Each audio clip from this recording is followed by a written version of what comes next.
Hi guys, welcome back to my another video of cinema world. పటాపట వీడియోని అయితే like చేయండి, కొత్త చూసే వాళ్ళు సబ్స్క్రైబ్ చేసుకోండి, సపోర్ట్ అయితే చేయండి అన్న. నితిన్ హీరోగా ఎంఎస్ రాజశేఖర రెడ్డి దర్శకత్వంలో వస్తున్న మూవీ మాచర్ల నియోజకవర్గం. ఈ మూవీ వచ్చేసి 12th ఆగస్టు అయితే రిలీజ్ అయితే కాబోతుంది. నేనైతే ఈ ట్రైలర్ మొత్తం ఎక్స్ప్లెనేషన్ అయితే మీకైతే క్లియర్ కట్గా ఆల్ పాయింట్స్ అయితే చెప్తాను. వీడియోని స్కిప్ చేయకుండా మొత్తం చూసేయండి. వీడియోని అయితే లైక్ షేర్ అండ్ సబ్స్క్రైబ్ చేసుకోండి. ఫస్ట్ హాఫ్లో చూసుకుంటే హీరో వాళ్ళ అన్న కొంటే వెన్నెల కిషోర్ గారికి పెళ్లి సెట్ అవుతుంది. హీరో వదిని చెల్లి కృతి శెట్టి అలా వాళ్ళిద్దరి పరిచయం అవుతుంది. ఆ పరిచయం ప్రేమగా మారుతుంది. ఇది మనం అయితే ఫస్ట్ హాఫ్ చూసుకోవచ్చు. మనం ట్రైలర్లో అయితే వాళ్ళిద్దరిని చూడవచ్చు, చేయి పట్టుకొని అండ్ పెళ్ళి ఫోటోలో కానీ చూడవచ్చు మనం. ఇక సెకండ్ హాఫ్లో చూసుకుంటే మన హీరో అంటే నితిన్ గారు ఐఏఎస్గా సెలెక్ట్ అవుతారు. అది కూడా మాచర్ల నియోజకవర్గానికి. మాచర్లలో చూసుకుంటే విలన్ అంటే సముద్రకికని గారు సర్పంచ్ గాను లేకపోతే విఆర్ఓ గాను పోటీగా చేయాలనుకుంటాడు. దానికి అడ్డు వచ్చిన పాత కలెక్టర్ అండ్ ఒక పోలీస్ని చంపుతాడు. అండ్ అలా అడ్డం వచ్చి అందరినీ చంపుకుంటూ వెళ్తాడు. అప్పుడు మన హీరో అంటే నితిన్ వచ్చేసి ఎన్ సిద్ధార్థ్ రెడ్డి.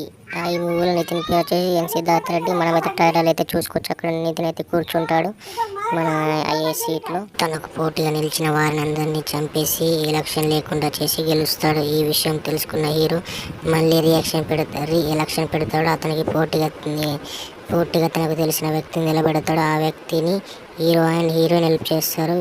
హీరోయిన్ తనకు హెల్ప్ చేసినందుకు తన మనసులో చెప్పి హీరోయిన్ అయితే కిడ్నాప్ అయితే చేస్తారు. మనమైతే ట్రైలర్లో చూసుకోవచ్చు. అలా హీరోయిన్ అయితే పరిగెడుతూ ఉంటుంది.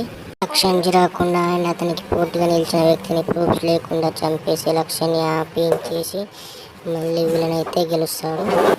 హీరో వచ్చేసి హీరోయిన్ అయితే ఎలాగో కాపాడి హీరోయిన్ తీసుకొని మళ్ళీ విలన్ దగ్గరికి అయితే వెళ్తాడు. తనకైతే ఒక వార్నింగ్ అయితే ఇస్తాడు.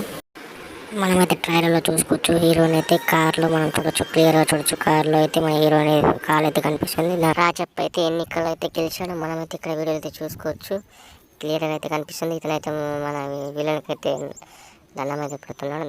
దీన్ని అర్థం చేసుకోవచ్చు. విలన్ అయితే గెలిచాడు. విలన్ గెలిచినప్పుడు హీరోని అయితే పదవి నుంచి తొలగించడానికి అయితే ట్రై చేస్తాడు. నేనైతే అనుకుంటున్నాను హీరోని అయితే పదవి నుంచి అయితే తొలగిస్తాడు. మనం ఇక్కడ వీడియోలో అయితే క్లియర్గా అయితే చూసుకోవచ్చు. హీరో అయితే ఏదో ఆలోచిస్తున్నాడు. అదే బహుశా నేనైతే అదే అనుకుంటున్నాను. విలన్ అయితే హీరోని అయితే పదవి నుంచి అయితే తొలగిస్తాడేమో.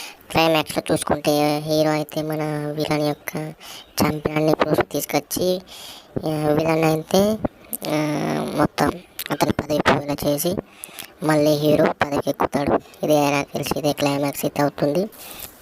చలోనా ఈరోజు అయితే తింటే వీడియో వచ్చేసి చలోనా నెక్స్ట్ మళ్ళీ వచ్చే వీడియో కలుసుకుందాం. నా ఎక్స్ప్రెషన్ మీకు నచ్చినట్లయితే వీడియో అయితే లైక్ చేయండి, షేర్ చేయండి, సబ్స్క్రైబ్ చేసుకోండి. చలో బాయ్.